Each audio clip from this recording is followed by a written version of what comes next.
Hello, I'm Jamie and welcome back to my channel. Today I'm going to be talking about the Ghosts Christmas special, which aired on the 23rd of December. And obviously this is going to be a full review, whereas my video that I did when I went to the preview obviously didn't contain any spoilers. So this video will contain spoilers for Ghosts Christmas special 2021. So yeah, if you haven't seen it, then don't watch this video. Go watch the Christmas special if you can. And also I just wanted to say, look at this. I've got my own little Fanny button on, and this is a gift from my sister. I got a bunch of them, which is so awesome. So it's like all different pin badges of the ghosts, and it's from an Etsy shop called Star Note Studio, I think. And yeah, I highly recommend if you want some cute little ghost merch. And yeah, I'm wearing the Fanny button today because it matched my jumper, and obviously it was all about Fanny's backstory this episode, so I thought it was appropriate, and yeah, it's just such a cool little gift, so yeah, highly recommend. And so yeah, let's just get straight into the video. Straight away, I just want to say the episode was fantastic. I said how much I loved the episode in my video about going to the preview. And yeah, the main thing I loved about it was just like so much happened and it was so well constructed. It flowed through all the different plots like incredibly well. I didn't feel like I really missed out on like any of the plots are being cut short to fit in other ones. I thought it was all just like brilliantly done. Possibly I prefer it to the previous Christmas episode. However, I did absolutely love that one too. But I might be biased because it was more of an experience going to watch this one than it was for the first Christmas special. But yeah, I loved that. Again, it was funny, it was emotional, and it carried a great Christmas message, which is exactly what you need in a Christmas episode. I normally do review videos in like what I liked and what I didn't like. However, I can't think of anything I didn't like about it. So we're just going to go into what I liked. So that's pretty much everything. But I'm going to just go into more like specific things that I liked and go through like each of the plots that we had and like what I liked about them, why I think they worked, and also delving into new information that we learned about them all. Which obviously the first plot, the main plot, was Mike and Alison finding Nick, the homeless man, living in a tent in their garden.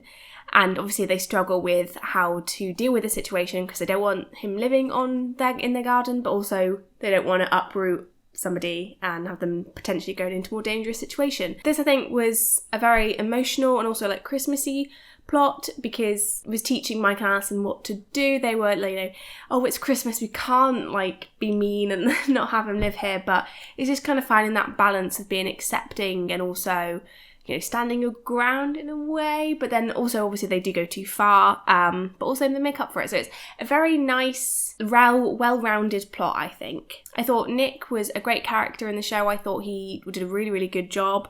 I think he matched the rest of the cast, like particularly Mike and Alison's like characters very well, and I think he did a great job of like deconstructing the stereotypes and the assumptions about homeless people. And also I think it's also important to note that he was a member of the armed forces, and if you don't know, in the UK many of our homeless people are unfortunately members of the armed forces, the people who have struggle with the effects of being in war and now being back in the UK. It is a really bad problem, and I think making the character somebody who was in the Navy a very, very important choice. I think that really demonstrates how big the problem is in the UK. I just think it was a great touch, and obviously the fact that he was in the forces allowed really, really good comments and actions from the captain, who obviously when he heard he was in the forces jumped at that opportunity, absolutely loved him, and then finding out he's in the Navy didn't like him. I thought that was absolutely hilarious, and just the kind of rivalry between the three different branches of the army. I think it was just really, really funny. Yeah, I think it was just really, really good, I think. And also obviously linking with Kitty and her believing in Santa Claus. Also the captain and Kitty's little interaction at the beginning was really sweet as well. But yeah, I think that it just linked with so many different plots and interweaved them all together. And I think that especially with Kitty and the fact that nobody was believing her that Santa was here, and then him coming out in his Santa costume at the end, it was just fantastic. And also the dog, I love the dog was so cute, and also called Rudy. I just think it was very funny. I just really liked it all. It was very heartwarming. It teaches us to kind of not lead with our assumptions and to don't judge a book by its cover, which is really nice. And I just think a great message overall, so I really liked it. And also with this plot, we also linked it to Robin and Mary, because Alison brought up the fact that we own this land, so he's like trespassing, and then Robin was like, well, I was here first, so you're trespassing on my land. And I think their all interactions very funny as well, which I'll get into in a bit, but I thought the main plot linked everything so well together, and I just love that so much. And I absolutely loved the ending. Alison and Mike like letting go of their idea of having just them a Cooper Christmas, which I love that. That's so cute. But like, and hosting the homeless shelter's Christmas lunch, which I thought was just so lovely. And again, I love it when we see like Button House just with so many people in it. I think it's just so lively and it's so Christmassy, and yeah, it was just wonderful. I really, really enjoyed it, just the whole episode, and like Alison cooking food, and I love we've got this continued thing of like Alison and Mike like not being good cooks at all. I like that we stick with that, and like their focus on just like frozen microwavable meals, and then being disappointed when he fed it to his dog, because it's probably not that nice, especially if it's been microwaved. But I just think that whole arc that we've had throughout the entire show is just fantastic. I love it. Yeah, and it's kind of realistic for a lot of people their age as well. So I just think that was just really good. And obviously the most important thing this links to in the episode, I think, is Fanny's backstory, because surprisingly she sticks up for Nick at the beginning, and there's like, we don't know his situation, and then we learn that she went through a crisis when she was younger and almost lost her house as well, so she knew what it was like. And I think that's a great way of going into her backstory, because we knew more about Fanny than we did other characters, like straight from the beginning. We knew her death straight away. That was one of the main things that was explored. Yeah, when it was announced that we'd have Jennifer Saunders playing her mother in a flashback, I had absolutely no idea what to expect. I didn't think that we'd get this level of character development, and I'm really grateful we did, because it really like humanises her a bit more, and you know, makes her more understanding of why she behaves like she does. So obviously her real name is Stephanie, which I think is really, really nice. And yeah, the story focuses on how her family fell into debt due to her father's gambling addiction, I believe. And we learn that she's really, really smart, which I always knew that well, not always, but like, we knew that she was smart, I think, especially with the season finale of season 3, when she figured out everything that was going on with Lucy.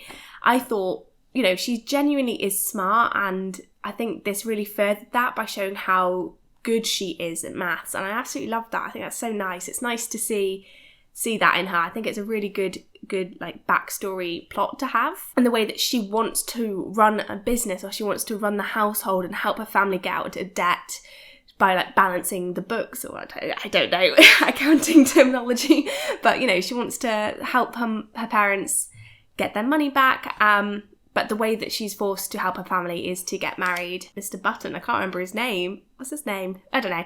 He's not that nice anyway.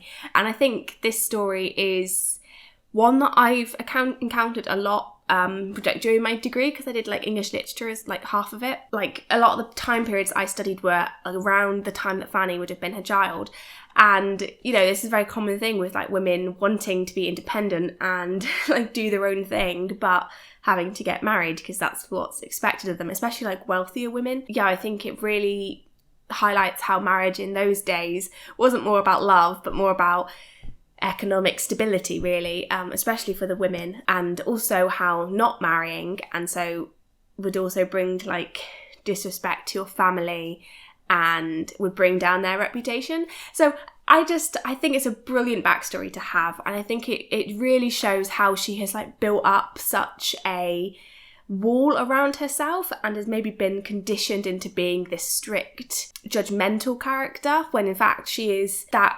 independent, smart woman that she wants to be, but she's been told she can't be that woman, so she's built up this wall to protect herself. And I think that's just so wonderful, and hopefully we can see that be deconstructed a bit. And we have before with her accepting the lesbian couple in the wedding, when, you know, she realised that she was like forced into marriage, and like times are changing, and that her husband didn't get to, like, he had to hurt her to be able to live the life he wanted to live. And I think we're definitely seeing that be deconstructed, so it'd be very interesting like to see that be deconstructed further. And yeah, I'm really excited to see more of her. I think, yeah, she's just developing into such a like more lovable character. Like, I've always liked her character, but same with like Julian. I think he's a great character, but would I want to spend any time with him? Not really, but I think we're getting there with Fanny as well. So I've mentioned this theory before, but some people believe that Fanny is either bisexual or lesbian, due to like the similar way that she's had to like repress herself, almost like she's had to like repress her sexuality. And I think that is interesting. I'm still not decided because I think there's just so many theories. And again, with the fact that like marriage in that time, a lot of the time wasn't for love, like I said, it was just, you know, to get money for your family and everything. But I wouldn't be surprised if that storyline did get developed. I think it would work very well. I'm still always like drawn back to that episode when she was like really attracted to Mike. But again, I don't really think that's like too much. I don't know. I think it's again one that could be possible. I think if we did, I think it'd be very easy to develop that storyline without many like contradictions. I think it would be a great storyline to have, I think, especially now that we've seen the fact that she was just not interested in marriage, whether that be because she just didn't want to be married, she didn't want to basically be sold off, or whether she just wasn't interested in marrying men. Who knows? But I think it's a great backstory. I just absolutely loved it. And the last, like, and the end when she's looking at the portrait and be like, it's still the same girl underneath. I think that was just so beautiful and such a lovely way to like finish that episode of her, like, and her backstory. I think it was just amazing. Absolutely loved it. So we also had Thomas and Julian being like partnered up in an episode, which I love those two together. I think they're great. So this again was an almost accidentally relevant plot with Julian, a Tory politician, teaching people how to lie and being really, really good at lying. Obviously when we all watched it in the BFI, that was like when the whole like Christmas party scandal was happening and they were all lying about it. So it was a very funny coincidental thing. Like, I'm pretty sure if they'd aired that episode any time, probably would have the same opinion, but I just really liked how relevant it was, and it was really funny. I like the way they've done that, because even with like the last Christmas episode, they accidentally kind of made it felt really comforting during like the pandemic, and obviously it was filmed before that, but it still carried a message that we all related to while in the pandemic. So I think that was great. I really enjoyed that one as well. But yeah, I absolutely loved the Thomas and Julian plot. I think Thomas seeing that painting and honestly the whole editing with that painting when he was looking at it and it kept zooming in on different bits, I thought that was hilarious. That was just great editing on their part. But yeah, and then trying to lie to Alison about and tell her that he liked it when in fact he hated it. I thought it was just a really funny plot line, and one I think some people could relate to if they know they're getting a gift that they don't like, or something like, or they need to tell a white lie. Obviously they don't go to the extremes Thomas did, but like, I just thought it was very, very good. And again, at the end where he just blurted out that he didn't like it before seeing the finished product, I felt so sad for Alison. Like, so sad, because it was a genuinely like really good painting. And I think a lot of us did see that happening, but it was still very funny and I loved it. And also we saw a plague ghost, which is great, and it was Lolly's plague ghost, and again just an hilarious way to end the episode. Her lot was like, Merry Christmas to me. Like, that was just so funny, so well delivered. And yeah, I thought it was so funny. Again, I just felt so bad for Alison, but also she'd given out all these like gifts to everybody. I thought, I've got one complaint. We didn't see enough of Humphry. We only got a tiny little bit of him at the end. That's my one complaint. He needs to be in the episodes more. He's so good. And then another little plot line we had was Robin and Mary, which I mentioned before. So obviously Robin realised that he owned the land technically before Alison did, so therefore Alison was on his land. And I think this is really interesting because it shows Robin and Mary as being clever, you know, figuring out that we were here first. So if it's like they can ban him off their land, why can't we ban them our? But it's also kind of showing that yes, they may be intelligent, but they're not quite up to speed with other things as well. But Mary, like being like a lawyer and representing her client Robin, I just thought it was funny. And I've mentioned before how much I love Robin and Mary as a duo, and yeah, they were just fantastic. They were absolutely hilarious. And Mary just referring to Mike as like the him one was just so funny and such a Mary thing to do. And yeah, just how a lot of the times they just disregard Mike. It's like, it's Alison we want to talk to. And yeah, I just thought that whole thing was just really, really funny, and seeing them come back time and time again trying to bargain with Alison, and Alison just like immediately shutting it down was just hilarious. And how gracious they were when they gave Alison the house for free. I just think it was so good. And then the last little plot line we had was Pat hosting a Christmas quiz, which led to some of the funniest moments in the show, some of the most annoying moments as well. So obviously teasing the captain's name. That's really interesting to me, because I think we've talked about this before, but whether or not the ghosts know his name, and they obviously do. So what's the reason that he is referred to just as the captain and not by his name if they know his name? Because my my thoughts was that they either didn't know his name, or that we had lots of theories that he suffered a head injury and forgot his name. But obviously none of that works now, because he does know his name, or at least all the other ghosts know his name.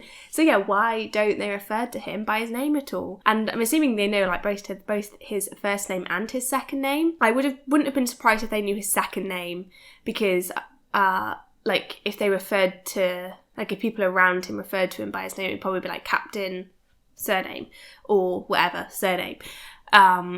But to know his first and second name, I just think is interesting, because I really liked the theory that he perhaps did kind of have a bit of amnesia, didn't quite remember everything. I think because people had such elaborate theories with the mirror and being cracked around his head, so obviously thinking that he couldn't quite remember everything. And that was such a good theory, and I loved it. But yeah, I can't believe they did that to us. That was just so... I genuinely thought we were going to get it. And then, yeah, I thought it was just so good. And they know exactly how to, get a rise out of us in a way. And yeah, it was just fantastic. It was so good. And having everybody at the BFI just, gasp at that moment and get... and just find it funny how much they're teasing us. It was just great. And we also had Pat say that there is a member of the ghosts who has 3 nipples, and obviously I think a lot of us are believing it's the captain just by how we kind of perked up, but that could have been because he found it inappropriate maybe. But I think it was kind of hinting that it was the captain, which is interesting. How do they know?